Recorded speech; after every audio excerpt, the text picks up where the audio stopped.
De când lumea și pământul, mai exact de la bătălia de la Hastings, care parcă a fost în anul 1077, corectați-mă dacă am greșit, atunci când a fost fondat practic teritoriul britanic normal, care de altfel deținea sau acolo locuiau niște oameni indigeni cu care au luat contact romanii, dovadă zidului Hadrian, care se află în zona de nord a Marii Britanii.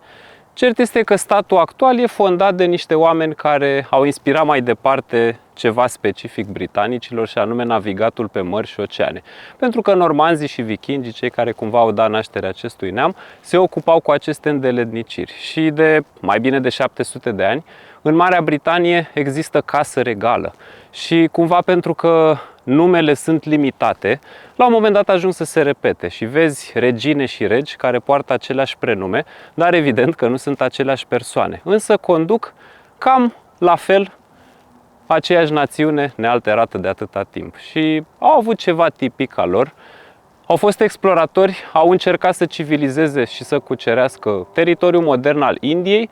Și în acea colonie au inventat o chestie care probabil ne este dragă foarte multora, și anume băutura numită ginul tonic, care practic îmbina plăcerea lor mai mult decât peste medie pentru alcool, cu un element sănătos de a lupta împotriva malariei, și anume chinina, care într-o formă pură e probabil foarte greu de consumat, dar atunci când se amestecă în această băutură, devine cumva foarte comestibilă și a ajuns să fie o băutură de lifestyle.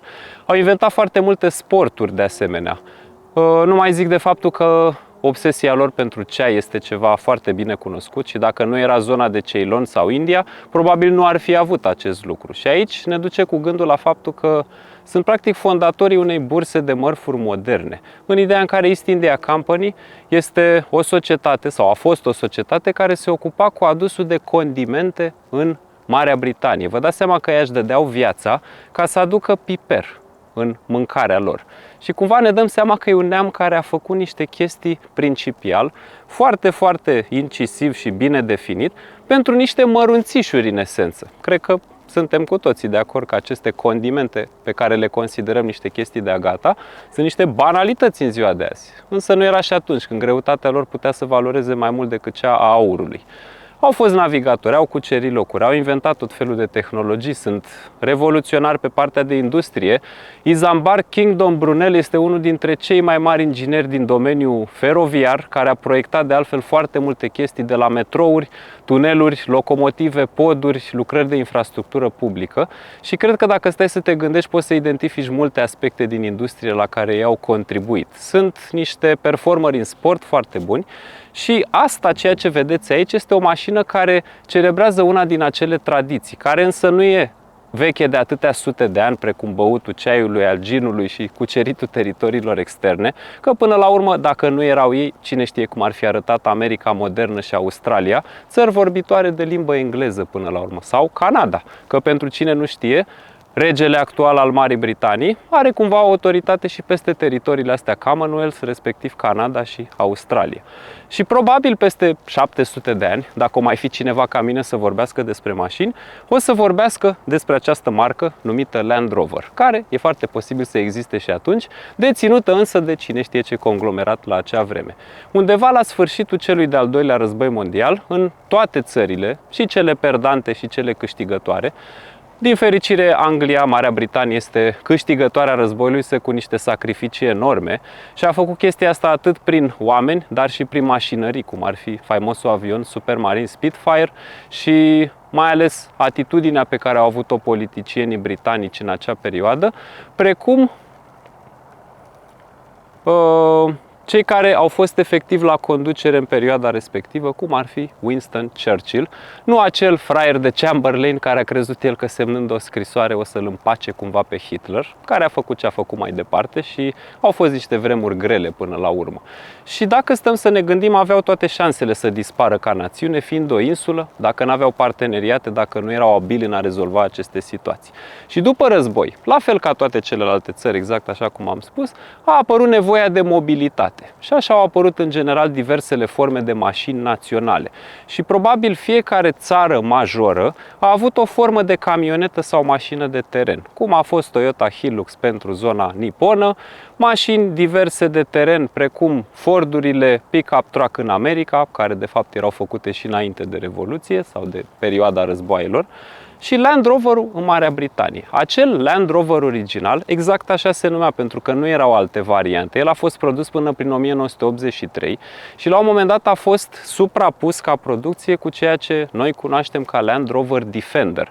Exact denumirea acestei mașini, dar nu această mașină. Și a fost un continuator mai puțin spartan, cu mai multă varietate pe partea asta tehnică, diverse motorizări, nu neapărat foarte abil în sistemul de tracțiune integrală, pentru că acele mașini niciodată n-au avut în standard, de exemplu, diferențiale blocabile pe punți, dar au început să fie mai ușor de folosit și mai versatile. Și cred că adevărata rupere de ritm au făcut-o în perioada anilor 70, când au inventat și au lansat pe piață modelul Range Rover, care avea să fie un game changer, primul SUV de lux cu materiale interioare confortabile, precum ale unei mașini normale, dar în continuare care păstra capacitatea de off-road.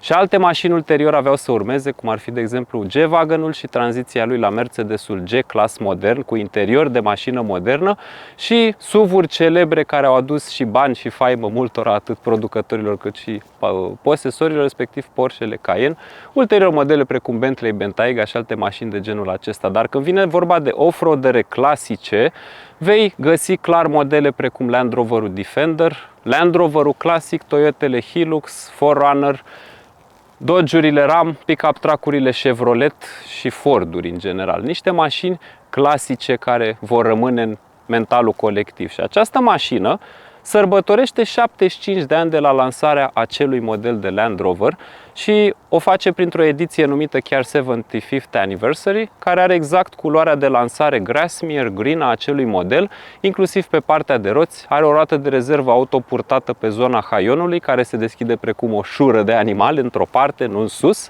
și este o mașină pe format scurt, pentru că întotdeauna modelele acestea au avut niște ampatamente exprimate în inci, lungimile de fapt, care sunt de 90, 110 sau 130 de inci. Modelele de 90 fiind doar în două uși, așa cum a fost originalul, chiar și Range Rover original, iar modelele 110 și 130 sunt cu 5 uși, dar pot avea și 8 locuri în unele situații, pentru că sunt niște mașini foarte încăpătoare. Doar că acest Defender nu prea mai are legătură cu cel vechi și, sincer, dacă stăm să o judecăm așa la temelie, n-a fost cea mai capabilă mașină off-road, pentru că din fabrică n-avea niște motoare atât de potente, robuste, fiabile.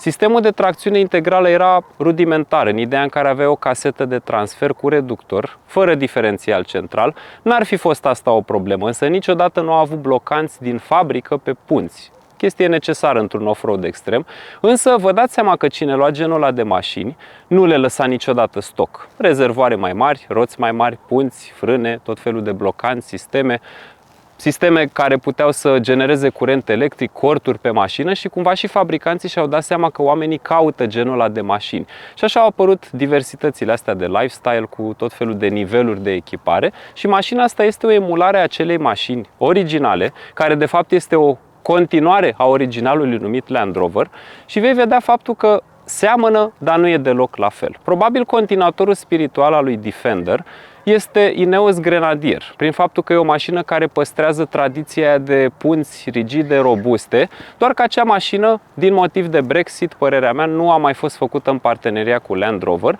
ci a fost făcută cu tehnică BMW, dar dezvoltată integral de către Magna Powertrain în Austria, cu motoare BMW, transmisie ZF8HP, dar sistemul de diferențiale și casetă de transfer fiind făcut de către Magna și punțile de către Carraro. Nu marmură Carrara, ci producătorul de punți Carraro. Fiind o mașină interesantă, dar care are totuși niște limitări pe care o să le explic într-un episod separat. E o mașină făcută să fie din fabrică așa cum e, fără modificări. Și nu este cel mai tehnic off-road, fiind foarte lung, nu are niște unghiuri de atac și de degajare foarte bune și geometria suspensiei face imposibilă montarea unor suspensii mai înalte și roți pe 37 de inci. Dar nu pentru asta a fost gândită. Și nici această mașină.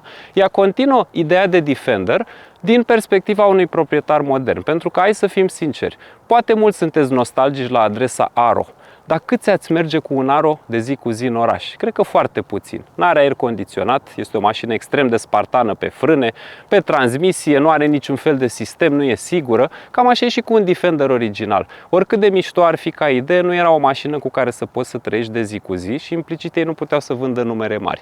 Așa că a fost nativ să treacă pe un format de caroserie monococă fără șasiu separat, în timp ce modelele Discovery, de exemplu, aveau un șasiu separat, dar existau modele de Range Rover Sport care aveau un șasiu semi-portant, cumva un amestec de monococă cu șasiu separat, făcut pe o platformă oarecum similară cu această D7X, care sub anumite formate de literă A, E, U și așa mai departe, a echipat Jaguar-ul XS, Jaguar-ul XF, Jaguar-ul F-Pace și modele precum Discovery sau Range Rover sau Range Rover Sport, generațiile precedente și cele prezente. Și în felul acesta ne dăm seama că au emulat foarte bine conceptul de Defender într-o mașină de zi cu zi. Suspensii pneumatice, multibraț față-spate, confort înseamnă chestia asta, diferențial blocabil infinit variabil pe puntea spate, blocant central, cel puțin pe spate, repet, n-au avut niciodată în standard, faruri adaptive, opțiuni de confort la care nici nu visa un proprietar de Defender original, plafon care poate să fie rigid, poate să fie de sticlă sau de textil și alea două din urmă fiind efective scamotabile, se pot da la o parte. Niște materiale numite Resist și Robustec, fără vreo legătură cu mișcarea politică de la noi, care sunt disponibile pe diverse tipuri de tapiserii interioară cu piele granulată, piele Windsor întreagă sau materiale textile diverse, ornamente de lemn, vei avea de asemenea scaune ventilate, încălzite cu memorii, cu reglaje electrice, volan încălzit, un sistem de infotainment PV cu ecran foarte mare, PV Pro de altfel fiind numit, și conceptul ăla clasic, adică geamurile alea laterale, verticale din zona de contur pe spate, formatul acesta cu geam foarte lung, ea are practic 5 locuri, dar sunt doar 2 uși și în spate vei vedea acea ușă clasică robustă, care are și un sunet specific în momentul în care este trântită. Și asta înseamnă că e o mașină, o interpretare modernă, așa cum au făcut și alți producători și dovadă că se vinde. Este o mașină după care întorci capul, care sincer poate nu avea rezistența în teren la abuz din ăla extrem pe care o avea vechiul model, care era mult mai simplu mecanic, dar e 90% din cât a fost ăla. Ai totuși o bază foarte bună de sisteme, motoare, transmisii care sunt super versatile în teren. Evident că nu vor fi la fel de fiabile și, ca să o zicem pe aia dreaptă, Land Rover ca brand nu a făcut cele mai fericite combinații tehnice și asta pentru că a fost deținut de către 4 patroni în 22 de ani, care fiecare au aruncat la gunoi ce a făcut celălalt patron și au venit să schimbe niște chestiuni și a fost foarte complicat. De exemplu, Range Rover-ul când a fost lansat avea tehnică de BMW, dar BMW nu mai deținea Range Rover la data lansării și implicit n-avea de ce să se mai implice. Ulterior a venit Ford, care a investit masiv în toată partea aia, doar că motoarele care au fost făcute nu erau special pentru ei. Doar banii plătiți pentru ele au generat niște motoare specifice acelei generații, respectiv benzinarele de 4.2 aspirate sau cu compresor. Dieselurile n-au fost tocmai ce trebuie și în general au fost niște mașini care au depins de mulți alți factori și de-aia probabil n-au fost fiabile de-a lungul timpului. Însă, sincer, de când indienii de la Tata sunt proprietarii acestui brand, au investit în tehnică și totuși au o structură mai bună acum. Pentru că însă sunt niște mașini moderne, cu foarte multă tehnologie, e clar că vor fi niște mașini care necesită mentenanță și probabil peste 10, 15, 20 de ani, multe din aceste subansamble vor fi trebuit schimbate deja. Dar așa cum este, e o mașină mișto, confortabilă, care are totuși un grad de fiabilitate destul de bun. Și indiferent dacă este un 75th Anniversary Edition sau un model de simplu, 90, 110 sau 130, ai o gamă foarte largă de motoare și au făcut câțiva pași interesanți. De exemplu, ai 2000 benzină care se duceau până la 300 de cai și sunt turbo, nu Smile Hybrid. Pe urmă erau niște dieseluri de 200 sau 240 de cai, tot 2 litri, 4 cilindri în linie și pe urmă veneau seriile Ingenium de 6 cilindri în linie, pentru că cele pe care le-am spus mai devreme erau Ingenium de 4 cilindri în linie. Tot așa, și diesel și benzină. Și au făcut mișcarea bună în sensul în care au eliminat acel 2 litri diesel 4 cilindri, care nu a fost un succes pentru că suferea de diluție, avea problemă cu lanțul de distribuție situat la spate și cu filtrele de particule. Și toate chestiile astea erau exacerbate pentru că lumea le folosea în oraș, nu acolo unde trebuiau, respectiv la drum lung. Iar motorul de 6 în linie are tot 200, 250 sau 300 de cai cai, 200 de cai și 240 avea și vechiul model, însă ăsta fiind un 6 în linie, 3 litri, e mult mai relaxat și mi se pare probabil cel mai potrivit motor pentru această mașină, pentru mersul la drum lung și în anumite situații de teren, atunci când, de exemplu, tractezi, faci overlanding. Iar benzinarele sunt completate de seria de 6 în linie, cum este și acesta. Au fost variante de 300 și 400 de cai, care sunt mild hybrid, și adică au un alternator pe 48 de volți pe curea. Au și o baterie pe 48 de volți care poate să antreneze acel alternator și să ajute la demaraje, dar cel mai interesant este că au un compresor electric de supraalimentare care este situat în spatele turbinei și merge în paralel cu aceasta.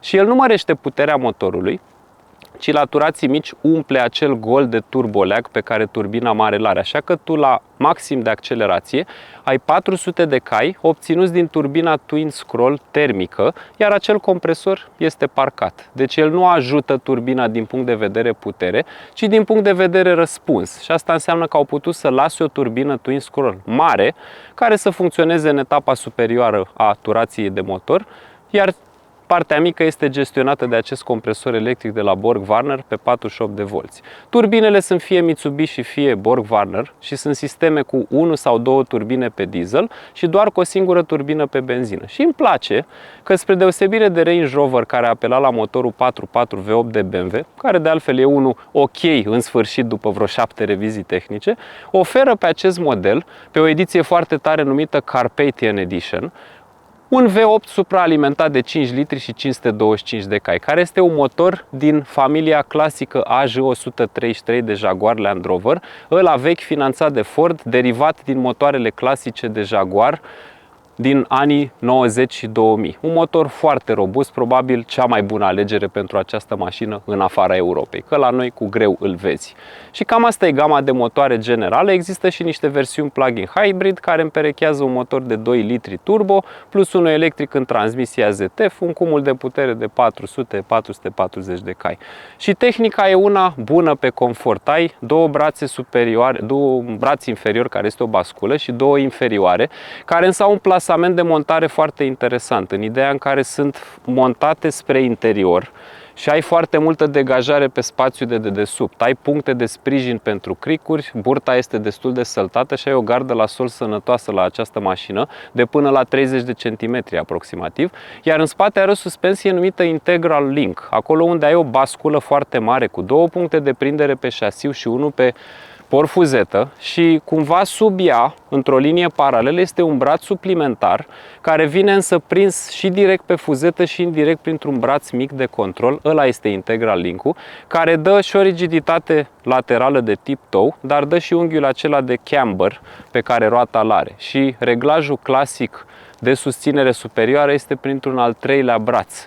Mașina are suspensie pneumatică opțional, standard pe această ediție. Numai ediția scurtă poate avea arcuri, celelalte vin cu suspensii pneumatice, și ai și amortizoarele cu control electronic. Și felul în care sunt făcute toate acele brațe țin cumva suspensia să funcționeze bine în off-road. Are inclusiv niște puncte care sunt adăugate pe anumite extensii ale suspensiei, cum ar fi, de exemplu, pe zona de bieletă de direcție, pe față, dar nu fix pe bieletă, ci pe montura care vine pe porfuzetă, care este ca un fel de lopată, ca o cupă, care este făcută să scobească noroiul de pe interiorul roții, ca acesta să nu se adune pe zona discurilor. Adică niște mici detalii care fac mașina să fie foarte bună pentru off-road. Prețurile modelului în sine pleacă de la vreo 57.000 de euro, dar în funcție de motorizare poți să ajungi și la 150.000. Ai vreo 7 niveluri de echipare, numite clasic S, S, XS și așa mai departe, plus acele Carpathian 75 Edition. Ai însă și 4 pachete interesante numite, de exemplu, Urban Explorer, care pot avea trepte rigide atașate, trepte electrice, cui de tractare fix sau electric.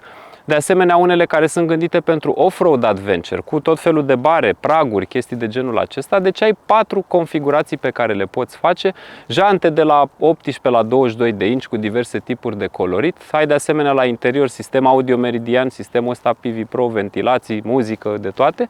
Materiale interesante cu un aspect robust. Și este o mașină care nu seamănă cu un Range Rover înăuntru și a avut la un moment dat o variantă care putea avea 3 locuri în față. În loc de acea cotieră clasică, ai un loc. deloc și oglinda retrovizoare este mutată într-o parte ca să poți să vezi printre pasageri. Și din punctul ăsta de vedere mi se pare o mașină cât se poate de interesantă.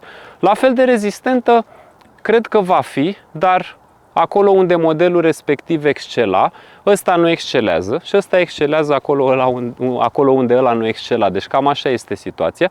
E clar că dacă îl duci în Africa și îl lași 7 ani acolo, s-ar putea să nu mai fie întreg după perioada asta, dar niciunul original nu cred că scăpa fără mentenanță. Pur și simplu sunt niște mașini făcute pentru cu totul alte scopuri, așa cum niciodată o mașină de stradă nu va fi de circuit.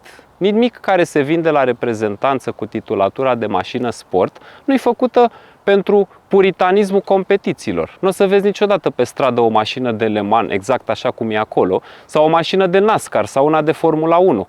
Poate unii le pot cumpăra, dar circuitul e o treabă, strada este alta. La fel cum off-road-ul extrem profesionist nu are nicio legătură cu mașinile SUV de off-road. Așa că trebuie să învățăm să plasăm în context aceste mașini.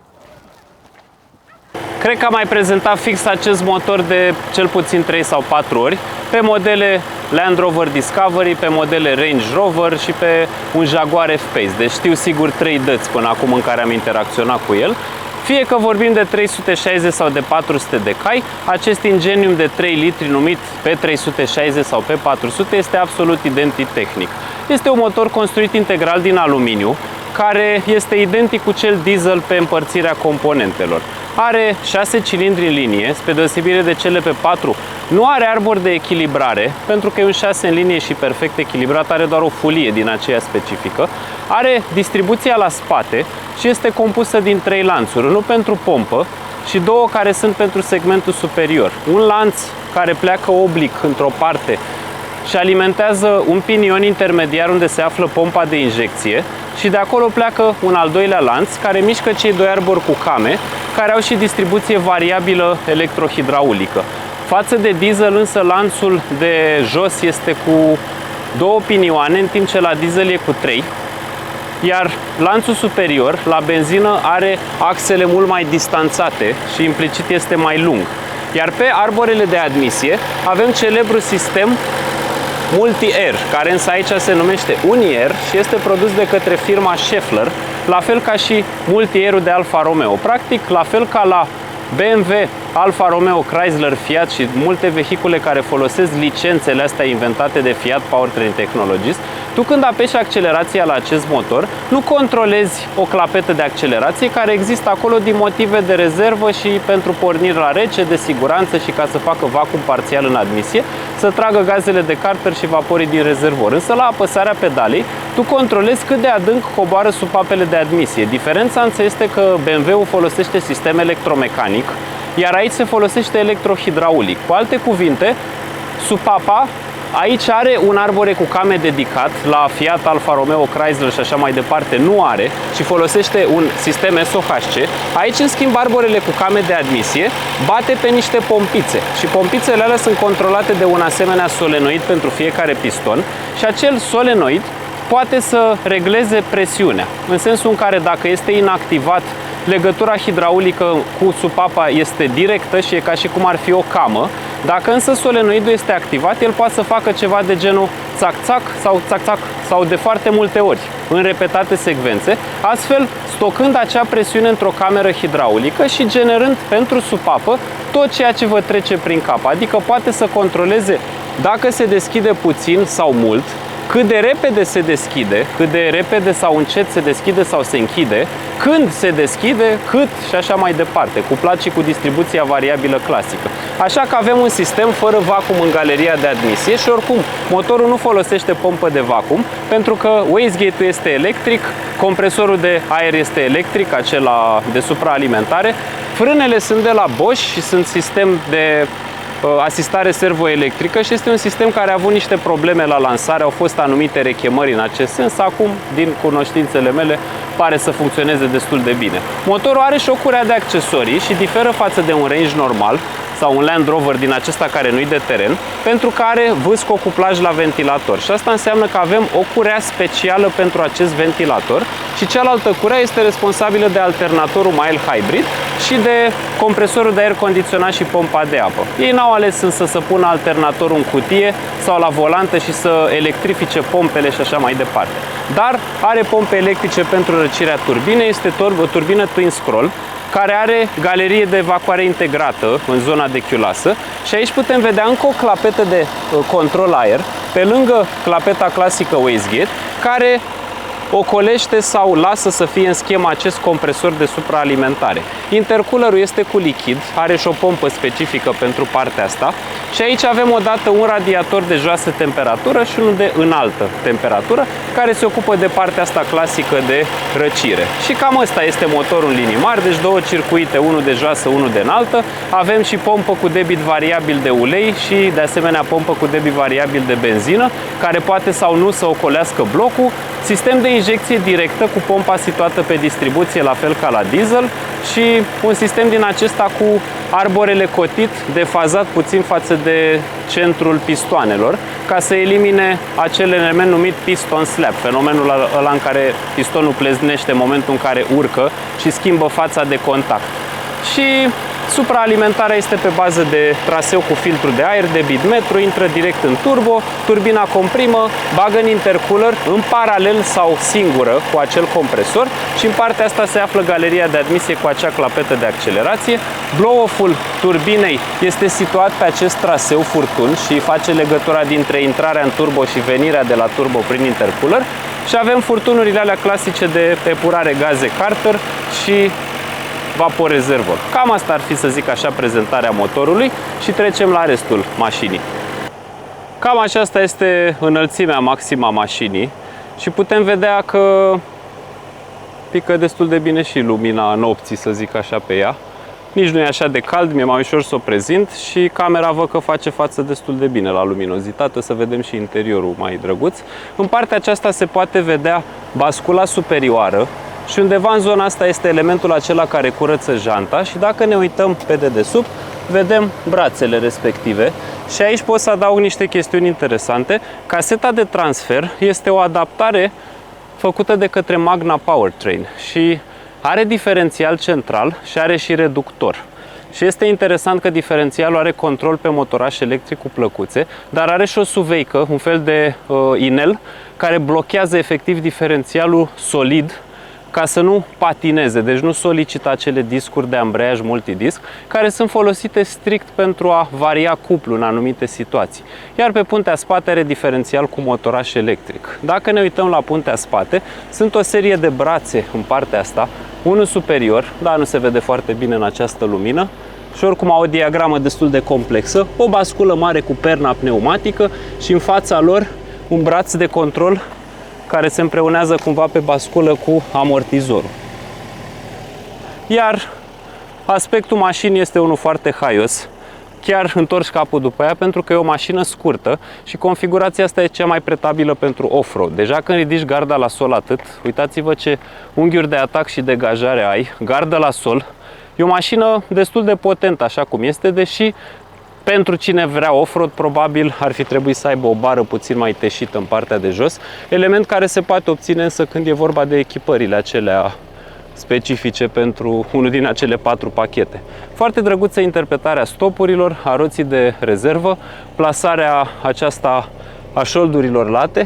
Mânerele acestea ne dau acces către un portbagaj destul de mic, care poate fi făcut mai mare doar dacă pliezi banchetele. Aici este controlul pentru înălțimea suspensiei, pentru încărcare și are un oblon textil care se poate capsa în partea aceasta, are un fel de prindere cu magnet. Iar aici mai există niște cârlige din astea de prindere. Deci nu avem un portbagaj foarte mare, ăsta ar fi singurul minus al acestei configurații, dar este făcută robust și aici se poate vedea cum arată toată partea asta de aici, de exemplu, unde poți să deschizi triunghiul reflectorizant de care nu vă doresc să aveți nevoie și, per total, sunetul ăsta de ușă de șură este foarte tare, pentru că mașina oricum e antifonată, dar îmi place că are izul ăsta suficient de robust. Accesul în spate se face doar prin prisma acestor uși laterale față.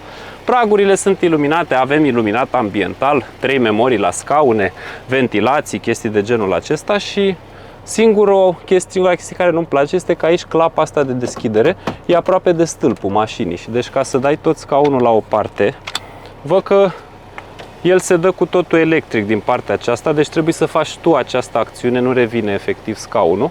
În partea din spate, banchetele sunt clasice de mașină, însă nu pot să zic că ai un acces foarte facil în partea asta de aici și trebuie să te ții destul de bine. În momentul acesta, în spate aici, ai loc la cap destul de bun, pentru că plafonul acesta intră cumva, nu mănâncă din volumul acoperișului, să zic așa.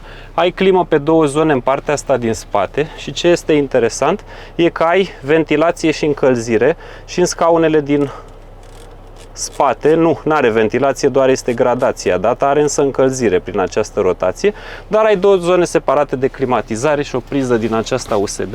În partea asta un suport de pahare dublu, iar tetierele se rabatează în față pentru ca să vezi ceva pe lunetă. Anumite versiuni au opțional și o oglindă electrică în sensul că este afișaj digital și poți vedea foarte bine în spate. Pe această echipare nu vine însă în standard.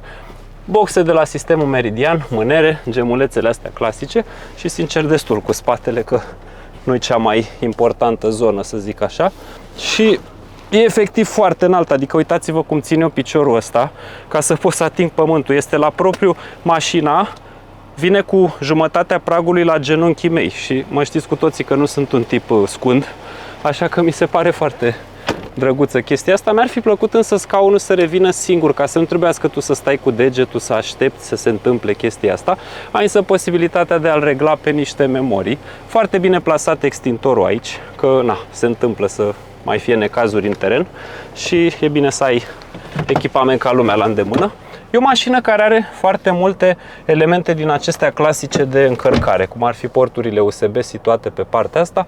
Scrisul ăsta frumos, hai că se vede frumos cu camera pe imaginea asta de seară. Ai ușa din tablă și pe interior, cu materialele acestea foarte robuste, inclusiv în zona cotierei.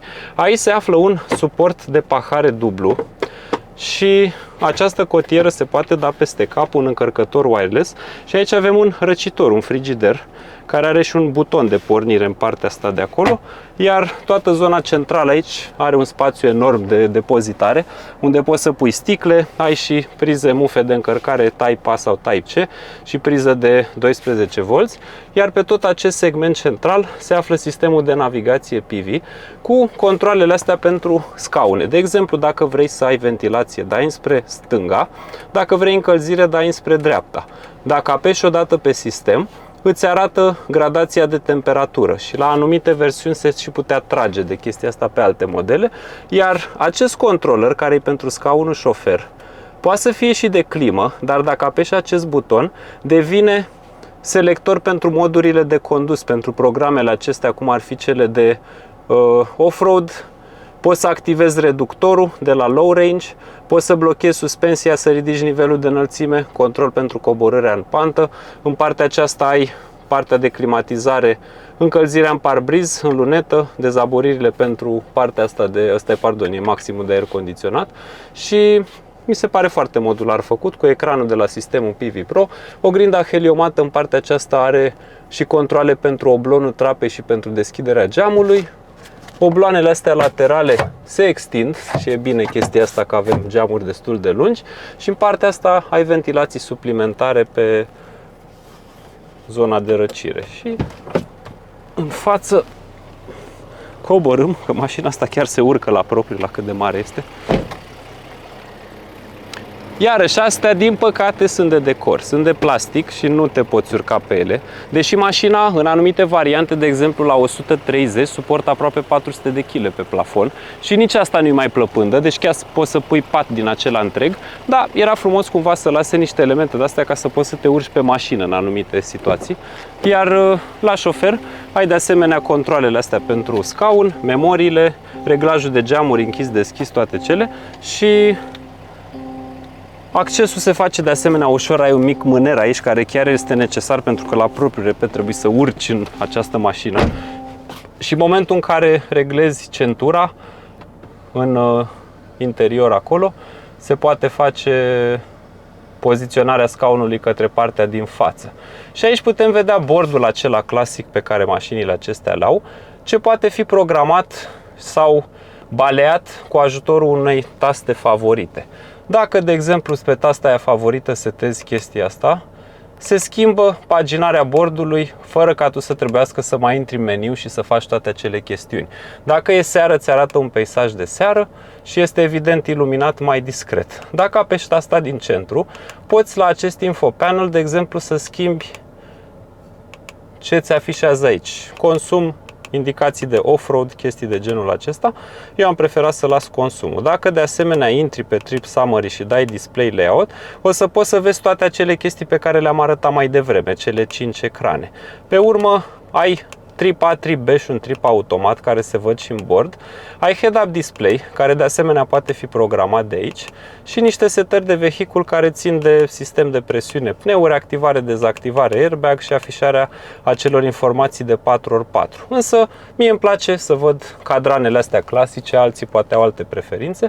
Controlul pentru ce ați văzut mai devreme se realizează de aici, asta fiind o tastă de volum, de exemplu, și în partea aceasta este sistemul de cruise control adaptiv. Maneta mai are un buton de reset și dacă îl apeși scurt în partea de jos dreapta se succed niște informații din tripul computer afișat respectiv A și poți să treci în tripul B de acolo.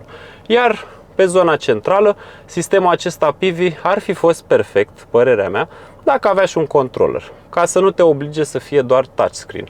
Însă e destul de rapid, ușor de folosit.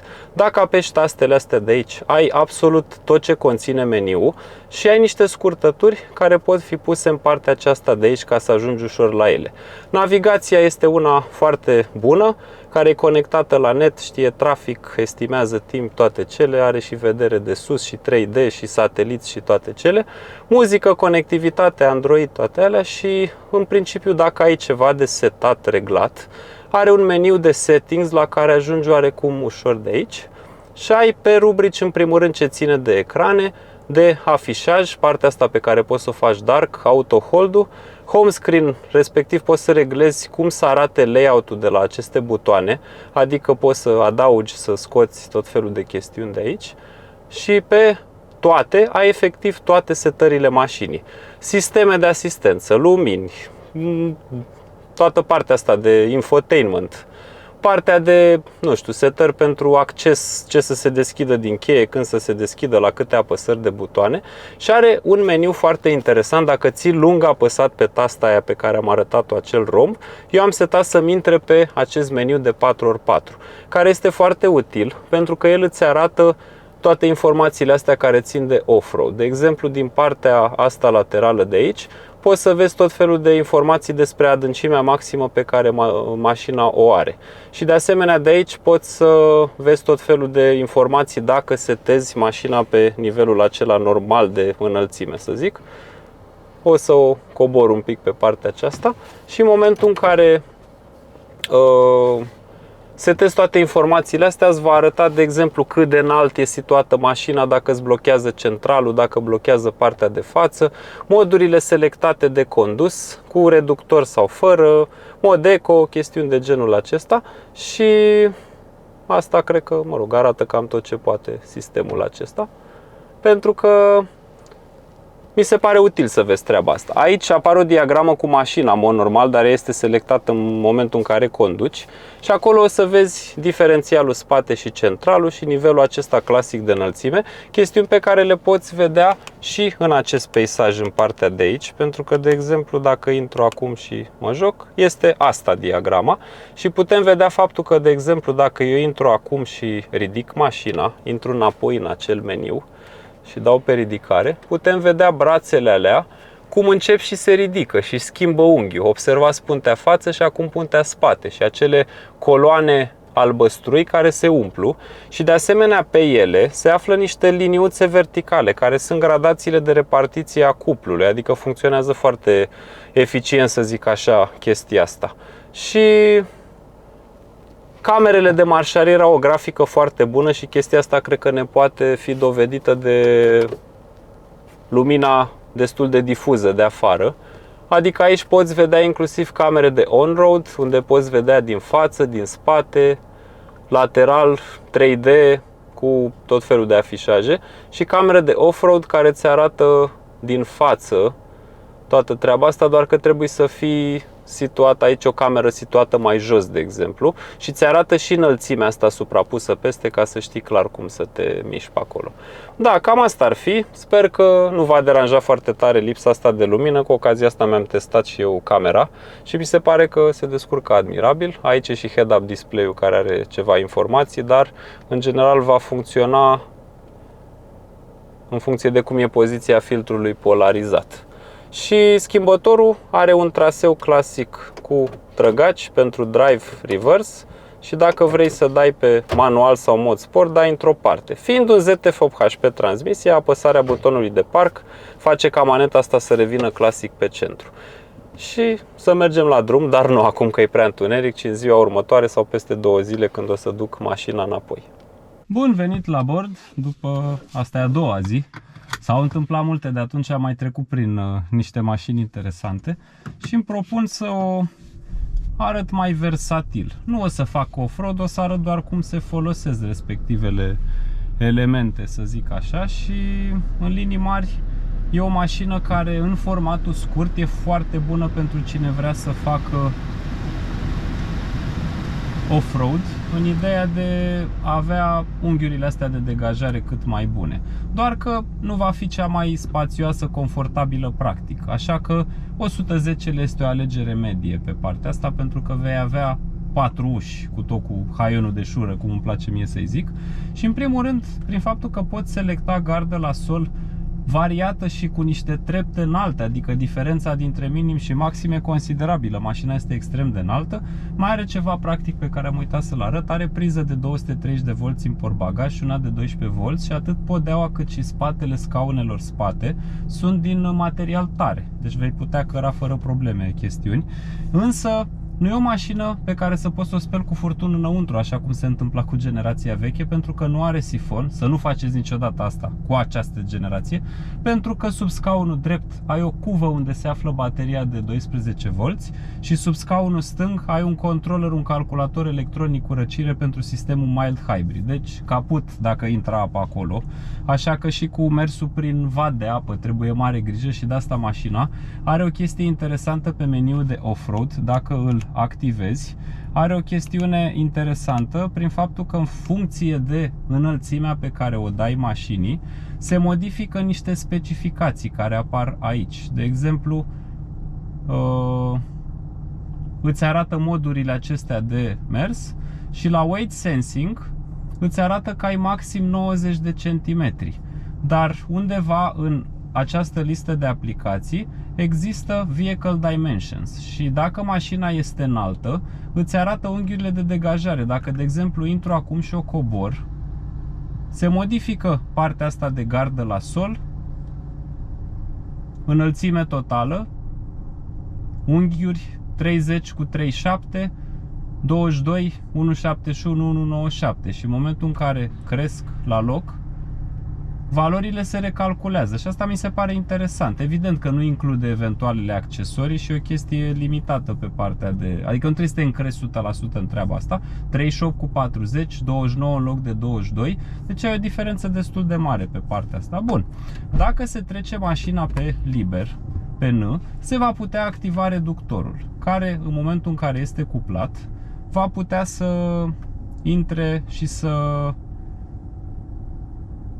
funcționeze transmisia pe celelalte trepte. Acum, dacă de exemplu intrăm în zona aia de aplicație specifică de off-road, 4x4i-ul acesta, ne va arăta tot felul de chestiuni. De exemplu, diferențialul central acum este deschis. Dacă eu pun în drive,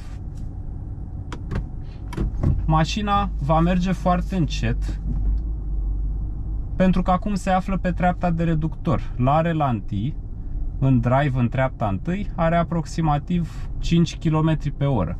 Aici se activează și modul acela clasic de control al coborârii în pantă sau rampă, deși cu fața și cu spatele, care funcționează cu ajutorul sistemului de cruise control, și mașina merge foarte încet, îți arată unghiurile de virare și ai diferențial, deci asta înseamnă că vei putea coti fără să faci axle binding, să blochezi toată partea asta. Și acum, de exemplu, strict din relantii, fără ca eu să apăs accelerația, mașina are suficient cuplu încât să urce singur aceste borduri. Dacă era în drive-ul normal, nu avea suficient cuplu la roată cât să facă chestia asta. La un moment dat însă va trebui să o ajuți, dar trebuie mișcări ușoare și niciodată să bruschezi. De asemenea se întâmplă cu drive-ul, neapărat să fii complet oprit pe loc.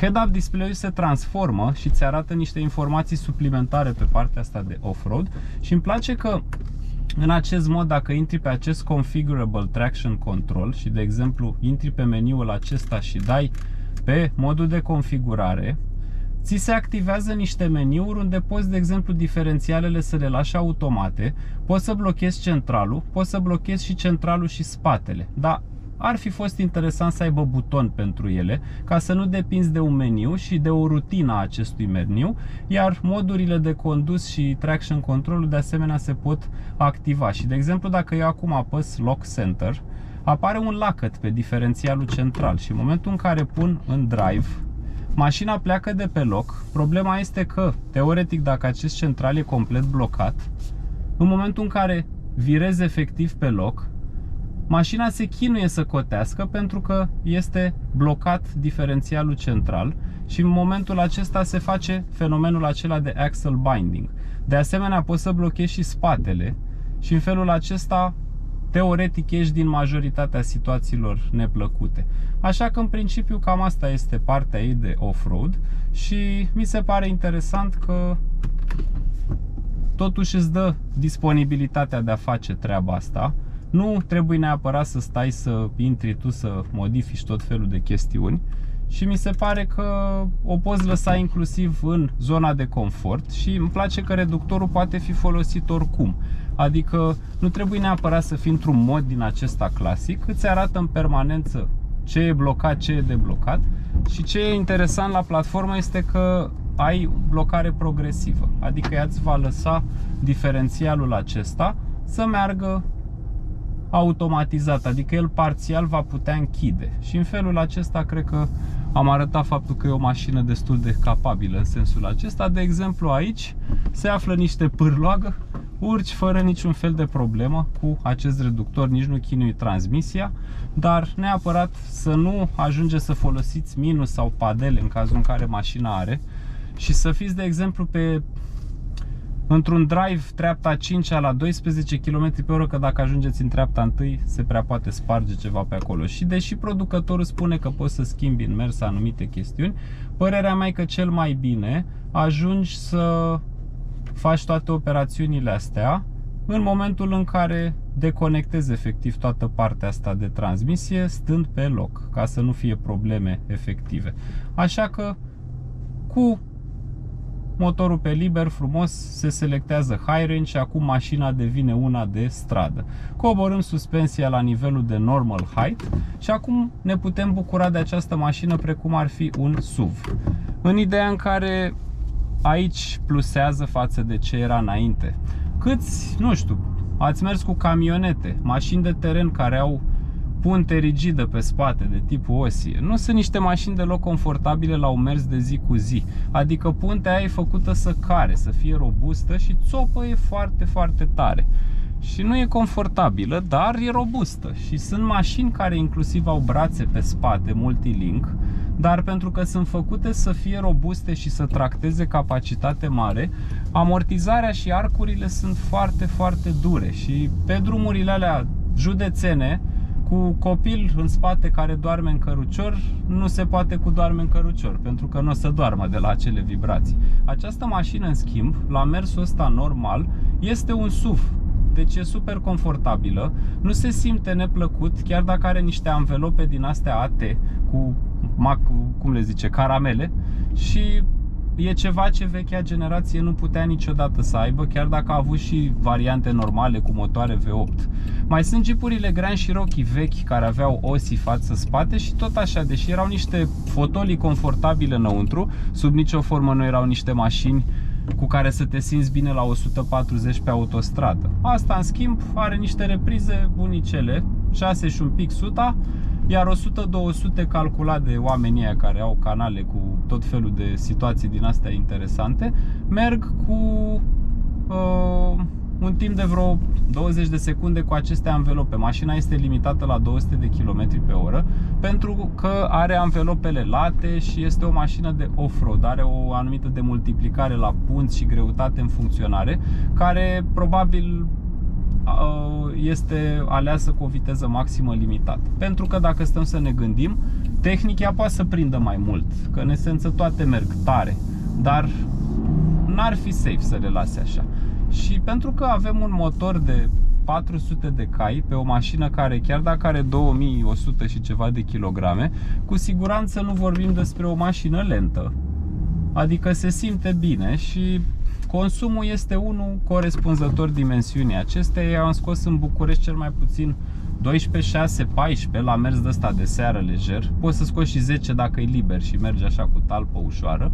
Dar în timpul zilei cam sar de 14-6 și te duci spre 16. Și dacă prinzi să faci 11 km în o oră și 10 minute, cum am făcut eu astăzi, o să ai un consum de 20. Iar pe autostradă, la o viteză din aceasta de deplasare de 140 de km pe oră, are undeva în jur de 12,6, 12,7. Eu cam atât am scos. Și treaba asta ne arată că nu e cea mai economică mașină, dar am apucat să conduc și dieselul de 250 de cai de 3 litri cu 2 turbine. L-a avut Luci la o prezentare și l-am ajutat să facă o filmare pentru Tesla cu Dominic. Și vreau să zic că avea media, în timp ce ăsta avea 14,6, el avea 12,2. Și măcar aici ai simțitor mai mulți cai. Aia nu era o mașină dinamică, dar merge frumos, relaxat, în stilul lui Mazda CX-60, cu un 3 litri relaxat. Foarte bine că au trecut pe 3 litri 6 în linie, în loc să folosească aceeași putere dintr-un 2 litri 4 cilindri, care se știe că a avut problemele cu arborii de echilibrare și nu e ce trebuie. Și diluția uleiului, filtrul de particule. Ce mi se pare interesant este că e o mașină care nu are mod dynamic. Adică dacă intri în modul acesta de condus, vei vedea Eco sau Comfort și restul modurilor sunt 100% de teren. Și treaba asta ne arată că nu e făcută să o alergi în mod special, adică nu e un Range Rover, este un Land Rover. Alt avantaj al acestei platforme scurte este raza de bracaj foarte bună și așa să fac și de dragul de a face o repriză, doar că aici asta e o stradă unde sunt niște oameni și nu vreau să-i deranjez. Și o să dau așa o repriză cât de cât să se vadă. Pun și transmisia în sport. Ca o șalupă pleacă. Se aude interesant. Adică așa continuă și pe autostradă, nu vei avea problemă în depășiri, doar că, repet, o mașină care nu-i deloc aerodinamică și este de înțeles faptul că are consumurile astea mari, dar e mult mai de zi cu zi decât erau modelele alea spartane. Adică da, și mie îmi plac Hilux, Patrol, Ford Ranger, toate cele, dar alea sunt camionete utilitare, sunt mașini de off-road utilitar. Și cumva la mașina asta, uite, offset-ul ăsta de consum se rezolvă din situația legată că e mild hybrid, ai acest compresor de supraalimentare care umple golurile motorului, să zic așa. Și e bine că au ales această variantă de a lăsa o turbină clasică. Problema este că foarte mulți producători, cum ar fi Mercedes, Mazda, Land Rover, au mutat distribuțiile la spate și pompele de combustibil de înaltă presiune sunt pe lanțul de distribuție și sunt foarte inaccesibile. Vor fi scump la servisat peste niște ani. Faptul că e distribuția în spate e de ceva timp la mulți producători, dar acum au standardizat, pentru că și Mercedes-ul, și Land Rover, și Mazda, chiar dacă vorbim despre motoare pe benzină sau diesel, acum au pompele de injecție situate pe distribuție, pe partea de lanț și nu sus pe axe, și în felul acesta degrevează arborii cu came, dar cumva încarcă partea asta de distribuție suplimentar. Astea sunt chestiuni pentru când va fi mașina mai în vârstă și va ieși din garanție, dar presupun o expertiză, niște costuri și, de exemplu, sunt anumite variante de mărci de mașini la care o simplă componentă gen termostat sau, nu știu, un anumit senzor presupune de multe ori efectiv demontarea motorului, ceea ce nu o să placă pe termen lung, dar știi cum e. Genul ăsta de mașină deja e tehnologizată, e făcută să fie condusă de oameni care și-o permit să o cumpere de nouă și în felul acesta nu poți să zici că este o mașină ieftină și cumva lumea care își cumpără genul ăsta de mașini va putea să meargă la service oficial, se întâmplă acolo toată mentenanța și în general ei își vor lua un model nou când va apărea și în felul acesta zic eu că se rezolvă problema pentru că nu se va strica la ei. Toate mașinile au avut problemele astea clasice de fiabilitate, mai ales când vine vorba de a încerca motoare noi. Land Rover până la urmă a avut curajul să-și facă niște motoare proprii care cât de cât sunt ok acum pentru că au avansat, la fel cum s-a întâmplat și cu cei de la Mazda care și-au făcut o gamă nouă de motoare. Cândva mașinile astea aveau niște similarități pentru că erau sub tutela Ford toate. Ce mai îmi place la mașină este sistemul audio care se aude bine, poziția în scaun, stai ca la masă, efectiv e super spațioasă, dar e o mașină care, deși e mare, nu te simți cu ea în trafic foarte voluminos. Astăzi am avut la filmat un Bentley Continental GTC, care este o mașină mare și în momentul în care merge așa pe bandă, toată lumea are reacții de-astea, să tragă brusc de volan, să pună frână, claxoane, deși tu stai pe banda ta, dar pur și simplu mașina e atât de lată încât lumea reacționează cumva aiurea. Și acum, urcându-mă în asta, mi se pare mică față de cealaltă. E totul legat de perspectivă. Dar oricum ar fi, e interesant să vezi ce poate să facă o mașină de asta și părerea mea e că de multe ori oamenii sunt limitați, nu mașina. Adică ea poate mult mai mult decât au tu pe oamenii să facă unghiuri din astea de înclinație și măcar modelul ăsta rămâne ceva emblematic. Range Rover a fost tot timpul luxos, e o mașină care o să placă și așa, dar e o mașină și de la care sunt foarte multe așteptări pe partea asta de chestii care nu țin de robustețea unui SUV off-road. Adică vor pielea să fie moale, lux, ecrane. Asta e o mașină care are aproape aceeași tehnică pentru că infotainmentul e la fel, ai confortul ventilației în scaune, ai situația asta legată de versatilitatea configuratorului, tot ceea ce înseamnă materiale, robustecul ăsta de aici, de pe lateral, rezistul care este tapiseria, poți să ai piele de diverse tipuri, ornamente, chestii care nu fac parte din segmentul ăsta de off-road, însă fac mașina să fie totuși foarte confortabilă, dar să-și păstreze acest aspect tradițional, să zic așa, de mașină spartană. Însă, repet, nu știu câți ar putea să trăiască de zi cu zi cu o mașină din aia spartană. Adică dacă ai un Land Rover, am un vecin la bloc care are un Defender original, nou, ultimul vândut, ăla clasic, de prin 2020 este mașina și are stupi și trage cu ea, am văzut ce face pe câmp cu ea, trage remorcă din aia de tractor cu două osi, care are niște tone bune, dar o trage în afara drumurilor publice și o mașină pe care o folosește în scop utilitar, dar mai are și altă mașină și oricum mașina a fost configurată să meargă confortabil oricum prin dotări și ideea este că nu e singura mașină. În schimb, una din asta s-ar putea să nu poată să facă ce face cu ăla în mod fiabil, lunar, să facă treaba asta de mers utilitar. Dar cert este că asta, așa cum este, pentru niște oameni care doresc să facă ocazional off-road, au bărci, tractează, se vor descurca cu o singură mașină. Adică poate nu-ți place opulența pe care are un Range Rover sau un Discovery, îl ia pe ăsta, pentru că ai exact aceeași tehnică și sincer cred că pe partea de off-road, felul în care sunt făcute aceste suspensii sunt mai interesante, pentru că Land Rover-ul Discovery 5 și Range Rover-ul au altă geometrie a suspensiei pe sistemul de spate. Nu au integral link-ul ăla cu 3 brațe, ci au un sistem cu 4 brațe, dintre care este o basculă mare. Și de asemenea în față nu au elementele astea specifice de curățare pentru noroi, adică și Discovery e o mașină foarte bună, dar din nou se merge acolo pe versatilitate, și pe mers la grădiniță, căra copii, e genul ăla de mașină care face bine toate. Asta, în schimb, păstrează heritage-ul ăla, moștenirea clasică, mai ales în ideea asta de ediție aniversară cu culoarea asta.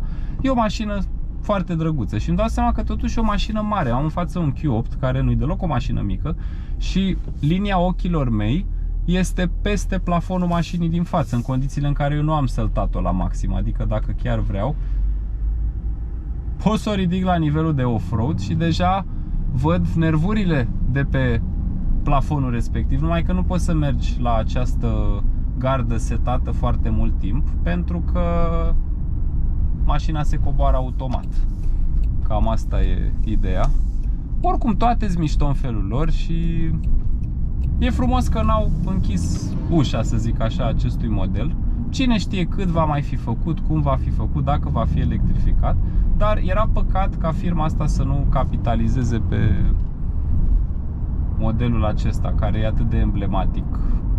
Era treaba aia că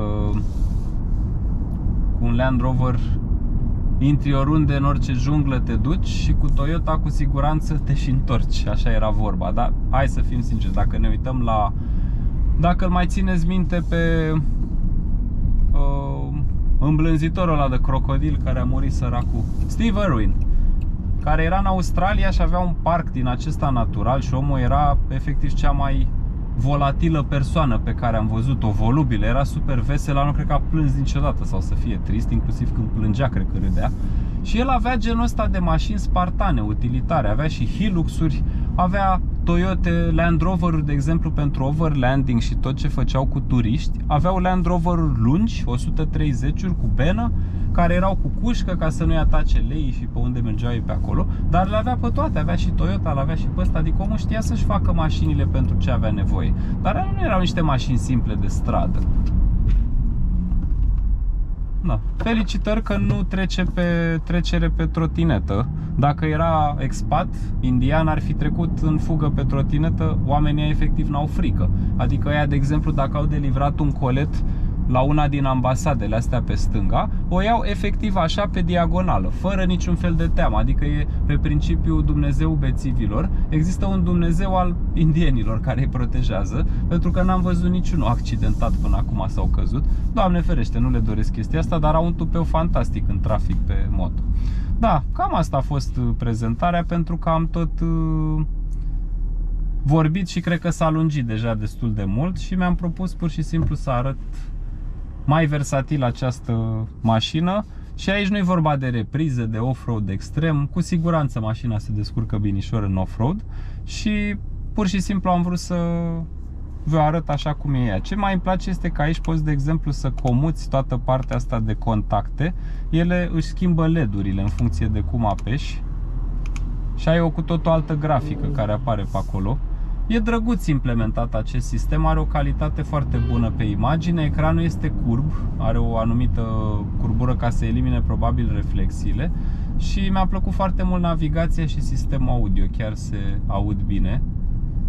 Așa că avem parte de un Defender that defended itself, în sensul în care nu a fost lăsat uitării. Adică e o mașină care, la fel ca New Beetle-ul, ca Mini-ul reinterpretat de BMW, ca Volkswagen ID Buzz, face parte dintr-o nișă de mașini cu foarte multă încărcătură emoțională, care meritau să fie într-un fel sau altul reeditate. Era păcat să nu o scoată sub forma asta. Clar, critici sunt pe anumite chestiuni care țin de structură, robustețe, dar părerea mea este că le-a ieșit bine. Așa că continuăm în zona de comentarii, chiar sunt curios ce părere aveți și rămâne să